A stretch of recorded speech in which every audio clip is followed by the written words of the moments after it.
ఆసుర జనులు ప్రవృత్తిని కానీ నివృత్తిని కానీ తెలుసుకుని ఉండరు. వారిలో శౌచం ఉండదు, ఆచారము ఉండదు, సత్యం కూడా ఉండదు. ప్రవృత్తి అంటే విధి విహితమైన కర్మలలో ప్రవర్తించటం అని అర్థం. ఏ ఏ పురుషార్థాన్ని సాధించుకోవటానికి ఏ ఏ ప్రవృత్తి కలిగి ఉండాలో దానిని వేదం చెప్పింది. ఆసురీ సంపద కలవారిలో ఈ ప్రవృత్తి అనేది ఉండదు. నివృత్తి అంటే ప్రవృత్తికి విరుద్ధమైనది, అంటే వేదము నిషేధించిన కర్మ అని అర్థం. ఏ కర్మ చేస్తే ఏ అనర్థం కలుగుతుందో, ఏ కర్మ చేయకపోతే ఏ అనర్థం కలుగుతుందో కూడా వేదం చెప్పింది. చేయకూడని పనిని చేయకూడదు అనే జ్ఞానము ఆసుర జనానికి ఉండదు. చేయకూడని పని నుంచి వెనక్కు మళ్ళటము నివృత్తి. ఆసుర జనము చేయకూడని దాన్నే చేస్తారు కానీ చేయవలసిన దాన్ని చేయరు. వారికి ప్రవృత్తి నివృత్తి మాత్రమే తెలీదు, అనుకోవటానికి వీల్లేదు. ఎందుకంటే వారికి శౌచము తెలీదు. శౌచాన్ని గురించి మనం దైవీ సంపదలో చెప్పుకున్నాం. ఆసుర జనంలో ఆచారం ఉండదు, సత్యం కూడా ఉండదు. ఆసుర జనము అశుచులై, ఆచారహీనులై, మాయావులై, అబద్ధాలు చెప్పే స్వభావం కలవారై ఉంటారు. అసత్యమప్రతిష్ఠంతే జగదాహురనీశ్వరం అపరస్పర సంభూతం కిమన్యత్ కామహైతుకం. ఆ ఆసుర జనము జగత్తు అసత్యమని, అప్రతిష్టమని, అనీశ్వరమని, అపరస్పర సంభూతమని, కామహేతువు కాక ఈ జగత్తు మరేమై ఉంది అని అంటూ ఉంటారు ఎప్పుడు కూడా. ఆ ఆసుర జనము ప్రవృత్తి నివృత్తి, శౌచాచారాలు, సత్యము అనేవి లేకుండా ఉండటం మాత్రమే కాదు, అలా ఉంటే అది వారికి మాత్రమే సంబంధించిన విషయం. దానివల్ల వారే పాడవుతారు. కానీ దైవీ సంపద గల వేదాంతులు జగత్తు బ్రహ్మమయము అంటారు. సత్యము, అనృతము, ధర్మము, అధర్మము, ఈశ్వరుడు, ఫలము అనే వాటిని ఆసుర జనం ఒప్పుకోరు అనే విషయాన్ని చెప్పటమే ఇక్కడ భగవంతుడి అభిప్రాయమై ఉంది. కానీ జగత్తు సత్యము అసత్యమా అనే విషయాన్ని ఇక్కడైతే భగవంతుడు చెప్పదలుచుకోలేదు. ఆ ఆసుర జనము ఈ జగత్తు అప్రతిష్టము అంటారు. అంటే ఈ జగత్తుకు ధర్మాధర్మాలనే ఆధారము లేదు అని వారి అభిప్రాయం. ధర్మాధర్మాలను అపేక్షించి దానిని పరిపాలించే ఈశ్వరుడు అనేవాడు లేనేలేడు. కనుక ఈ జగత్తు అనీశ్వరము అని ఆసుర జనము వితండవాదం చేస్తూ ప్రచారం చేస్తూ ఉంటారు.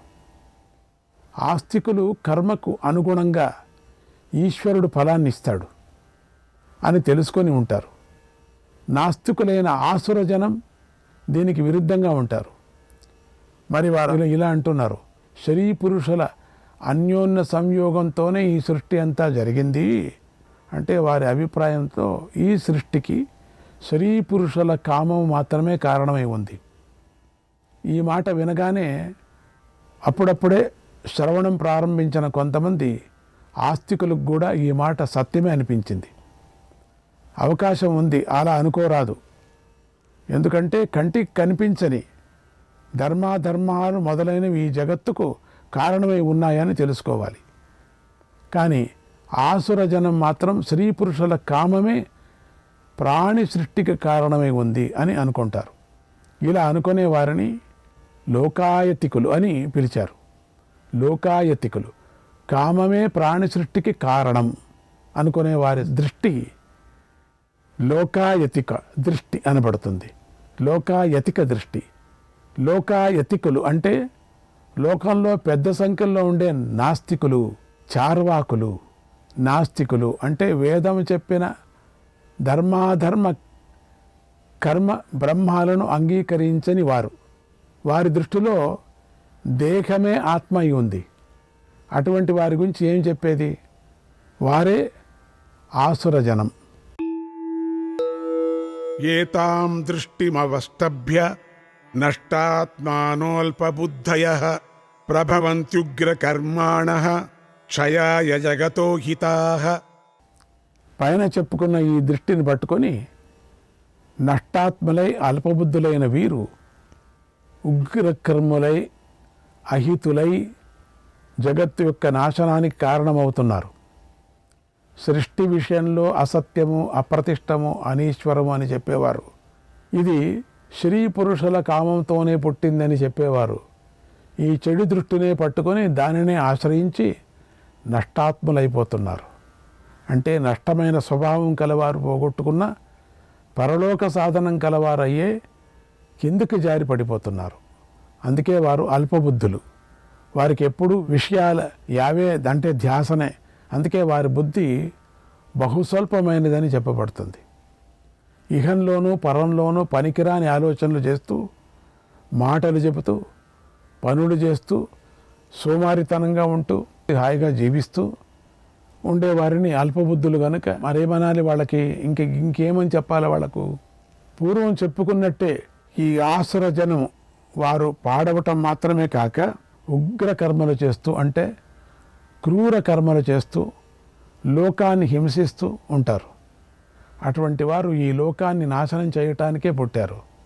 వారి వల్ల అందరికీ అహితమే జరుగుతుంది. అటువంటి ఆసుర జనము లోకానికే శత్రువులని తెలుసుకోవాలి. ఆ ఆసుర జనము కామాదులకు వశలైపోయి ధైర్యాన్ని కోల్పోయి ఉంటారు.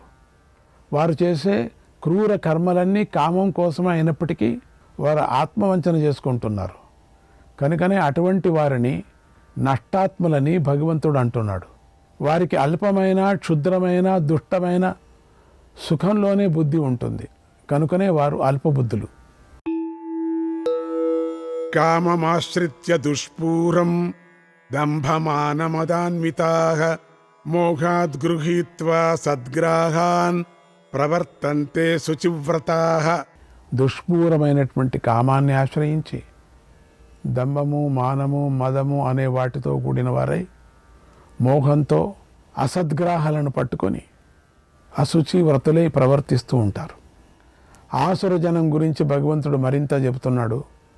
ఆ ఆసుర జనము నింపేందుకు వీలు లేని కామాన్ని పట్టుకొని ఉంటారు. దంభము, అభిమానము, మదము అనే వాటితో కూడి ఉంటారు. వారు మోహంతో వివేకాన్ని కోల్పోయి ఉంటారు. కనుక మనస్సులో చెడ్డగా నిశ్చయాలు చేసుకొని ఉంటారు. అటువంటి ఆ అశుభ నిశ్చయాలను పట్టుకొని అశుచి వ్రతులై అంటే చెడు నియమాలు కలవారై లోకంలో తిరుగాడుతూ ఉంటారు. ఇటువంటి వారికి దూరంగా ఉండాలి. అశుచి వ్రతులు కామంతోనే కామాన్ని నింపాలి అనుకుంటూ ఉంటారు. కానీ అది సాధ్యమయ్యే పని కాదు. కామంతో కామం పెరుగుతుందే కానీ తగ్గదు. మహాభారతం మోక్షధర్మం ఇలా అంటుంది: పాతాళ ఇవ దుష్పూరో మాంహి క్లేశయతే సదా. కామము పాతాళంలాగా నింపలేనిదే ఉంది అని అంది. ఆసుర జనము తమ శరీరం కలవారు. వారికి తమస్సే పారాయణమై ఉంటుంది. అదే పారాయణం అని కూడా మోక్షధర్మం చెప్పింది. ఆసుర జనము అసద్గ్రాహులై ఉంటారని చెప్పిన మాటకు అమృత తరంగిణి అనేటువంటి వ్యాఖ్యానం చేసినటువంటి పురుషోత్తమజీ గారు ఇలా చెప్పారు: ఈ ఆసుర జనము క్షుద్రకర్మలు చేస్తూ ఉంటారు. క్షుద్ర మంత్రాలు చదువుతూ క్షుద్ర పూజలు చేస్తూ ఉంటారు. మోహంతో ఆ పూజలే అన్ని కార్యాలను సాధించి పెడతాయి అని నమ్మి తాగకూడని వాటిని తాగుతూ ఉంటారు. తినకూడని శవాలు మొదలైన వాటిని తింటూ, ఉండకూడని శ్మశానాలు మొదలైన వాటిలో ఉంటూ ఉంటారు అని చెప్పారు. వారు చెడు మార్గంలో ఉండటమే కాక అందరినీ ఆ మార్గంలోకి ప్రేరేపిస్తూ జగత్తుకు కంటకలే ఉంటారు. ఇటువంటి వారి వల్ల అహితమే కానీ హితము ఏ కొంచెము ఉండదని భగవంతుడు చెప్పాడు. చింతామపరిమేయాంచ ప్రళయాంతాముపాశ్రితాః కామోపభోగ పరమాః ఏతావదితి నిశ్చితాః ఆశాపాశశతైర్బద్ధాః కామక్రోధపరాయణాః ఈహంతే కామభోగార్థం అన్యాయేనార్థ సంచయాన్. అపరిమేయము ప్రళయాంతకమైనటువంటి చింతను ఆశ్రయించిన వారై కామోపభోగ పరములై ఇంతే అని నిశ్చయించుకున్న వారై వందలాది ఆశాపాశాలతో కట్టబడిన వారై కామక్రోధ పరాయణులై కామభోగాల కోసమే అన్యాయంగా డబ్బు కూడబెట్టుకోవటానికి ప్రయత్నిస్తూ ఉంటారు. ఏ చింతను ఇంత అని కొలవలేమో అది అపరిమేయమైన చింత. అటువంటి చింత చిత్తుతో పోదు, అంటే చచ్చేంత వరకు ఆ చింత పీడిస్తూనే ఉంటుందని అభిప్రాయం. ఆసుర జనము అటువంటి ఆ చింతను పట్టుకొని ఉంటారు. ఎందుకంటే వారికి భగవత్ చింతన ఏమాత్రమూ ఉండదు. అంత మూఢబుద్ధులతో కాసకాస వెళ్ళిపోతూ ఉంటుంది. శబ్దము మొదలైన విషయాల జీవులతో కోరబడతాయి. అందుకే ఆ విషయాలు కామములు అని చెప్పబడతాయి. ఆసుర జనము ఆ శబ్దము మొదలైనటువంటి విషయాలను అనుభవించాలనేది గొప్ప సాధనగా కలిగి ఉంటారు. కామాలను అనుభవించటమే అన్నిటికన్నా గొప్ప పురుషార్థమని ఈ విధంగా మనస్సులో నిశ్చయించుకొని ఉంటారు. ఆశలే వాళ్ళకు ఉండేటువంటి అసలు వాళ్ళకి ఆశ ఏమిటంటే ఆశలే పగ్గాలు. అటువంటి వందలాది పగ్గాలతో కట్టబడిన వారై లాగబడుతూ ఉంటారు. ఆ ఆసుర జనము కామము క్రోధము ఇవి రెండే ఆశ్రయించిన దగనివి అనుకొని ఉంటారు. వారు జీవించేది కామాలను అనుభవించటం అనేటువంటి ప్రయోజనం కోసమే కానీ ధర్మం కోసం ఏమాత్రమూ కాదు. ఆసురీ సంపద గలవారు అన్యాయంగా ఇతరుల డబ్బును అపహరిస్తారు. వారికి డబ్బు కూడబెట్టడమే పరమ పురుషార్థమై ఉంటుంది. ఆసురీ సంపద ఉండేవాళ్ళది మిగతా వాళ్ళ డబ్బుని ఎట్లయినా కానీ గుంజుతూ ఉంటారు. గుంజి వాళ్ళు కూడబెట్టుకోవటంలో ఉంటారు, రాక్షసులు కాబట్టి. అందుకోసం ఎన్ని అధర్మాలైనా చేస్తూ లోకంలో చెడు పనులు చేస్తూ తిరుగుతూ ఉంటారు. మోసాలు చేసి డబ్బులు సంపాదిస్తూ ఉంటారు. ఇక ఇప్పుడు ఆ ఆసుర జనుల అభిప్రాయం ఎలా ఉంటుందో చెబుతున్నారు. ఇదమద్య మయా లబ్ధం ఇమం ప్రాప్స్యే మనోరథం ఇదమస్తి ఇదమపి మే భవిష్యతి పునర్ధనం. ఇది నాకు దొరికింది, ఈ మనోరథాన్ని భవిష్యత్తులో పొందుతాను, ఇది నా దగ్గర ఉంది, భవిష్యత్తులో ఈ డబ్బు కూడా నాదే అయిపోతుంది, మళ్ళీ మళ్ళీ నాకు డబ్బు వస్తూనే ఉంటుంది అని ఆసుర జనం అనుకుంటూ ఉంటారు. ఈ ద్రవ్యము నాకు దొరికింది, నా మనస్సుకు సంతోషాన్ని కలిగించే మనోరథాన్ని నేను భవిష్యత్తులో పొందుతాను.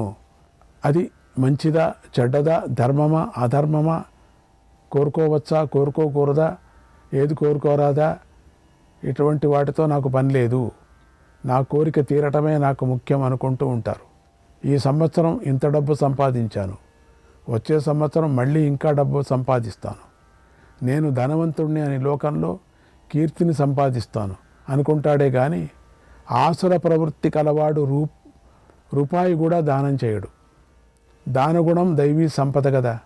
ఇప్పుడు ఆశాపాశాలను ఇంకా వివరించి చెబుతున్నారు. 14, 15, 16 శ్లోకాలు కలిపి చెప్పుకోవాలి. అసౌ మయా హతః శత్రుః హనిష్యే చ పరానపి ఈశ్వరోహమహం భోగి సిద్ధోహం బలవాన్ సుఖీ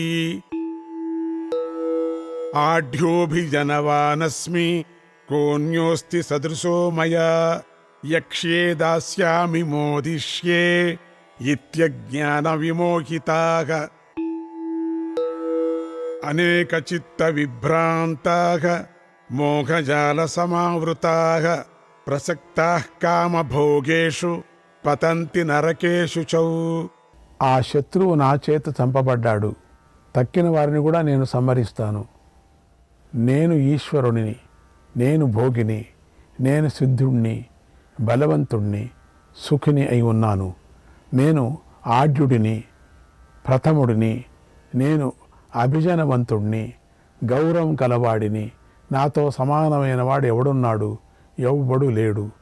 నేను యాగం చేస్తాను, దానం చేస్తాను, సంతోషపడతాను అని అజ్ఞాన విమోహితులై అనేక చిత్త విభ్రాంతులై మోహజాల సమావృతులై కామభోగాలలో ప్రసక్తులై అశుచి అయిన నరకంలో పడతారు. ఆసురీ సంపత్తి గలవారు ఏ విధంగా కర్మలు చేస్తూ ఉంటారో, ఎలా ఆలోచనలు చేస్తూ ఉంటారో, వారి మాటలు ఎలా ఉంటాయో ఇక్కడ 3 శ్లోకాల్లో చెప్పబడింది. అంతేగాక అటువంటి వారికి కలిగే చెడు ఫలం కూడా చెప్పబడింది. ఆసుర జనం ఇలా విర్రవీగుతూ ఉంటారు. ఈ ఫలానా శత్రువును నేను చంపేశాను, ఇక మిగిలిన వారిని కూడా చంపేస్తాను. చేతగాని ఈ తాపసుల నన్నేం చేస్తారు? నాతో సమానమైన వాడు కానీ, నాకన్నా పైవాడు కానీ మరొకడు లేనే లేడు. నేను స్వాతంత్రుణ్ణి, భోగిని, అన్ని విధాలుగాను నేను సిద్ధుణ్ణి. నాకు అన్ని భోగాలు సిద్ధించాయి.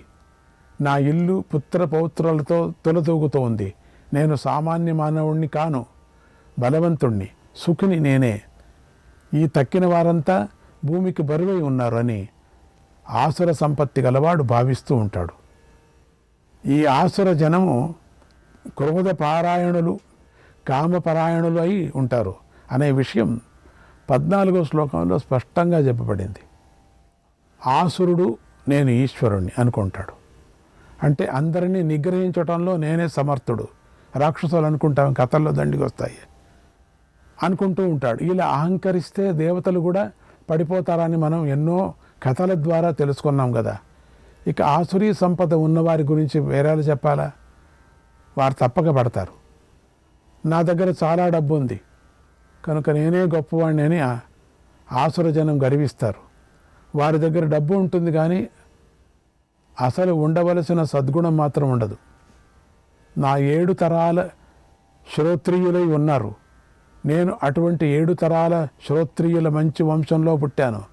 నా వంటి వంశం మరొకటి లేదు. నా వంటి గొప్ప వంశంలో పుట్టినవాడు మరొకడు లేడు. ఇక నాకు సమానమైన వాడు ఎవడున్నాడు? ఇది మాత్రమే కాక నేను యాగాలు చేస్తాను. యాగాల విషయంలో కూడా అందరినీ ఓడిస్తాను. అందరికన్నా ఎక్కువగా యాగాలు చేసిన వాడు ఇతడే అనే పేరు సంపాదిస్తాను. మనోరంజనం కలిగించే నటులు మొదలైన వారికే డబ్బు ఇస్తాను. సంతోషపడతాను. సంతోష సాగరంలో ఒలలాడుతాను అని ఈ విధంగా అజ్ఞానంతో మోహం చెందిన వారై అవివేక భావాన్ని రకరకాలుగా ఆసుర జనం పొంది ఉంటారు.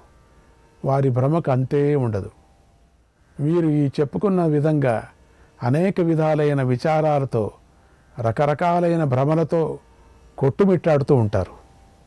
మోహం అంటే అజ్ఞానము, అవివేకము. అదే ఆసుర జనాన్ని ముసుగులాగా కప్పేస్తుంది కనుక ఒక వలలాగా ఉంటుంది. మోహజాలం అంటే ఇదే. ఆసుర జనము ఈ మోహజాలంలో చుట్టూ కప్పివేయబడింది ఉంటారు. చుట్టూ కప్పివేయబడి ఉంటుంది దోమతరలాగా. వారు కామభోగాల్లో తగులుకొని ఉంటారు. వాటిలోనే మునిగిపోయి ఉంటారు. కనుక వారి పాపము కొండల్లాగా పెరిగిపోయి ఉంటుంది. కనుకనే వారు వైతరిణి మొదలైన అశుచి అయిన నరకంలో పడతారు. బ్రహ్మాండ పురాణంలో ఈ విషయమే ఇలా చెప్పబడింది. శ్రీకృష్ణాయ పరమాత్మనే నమః.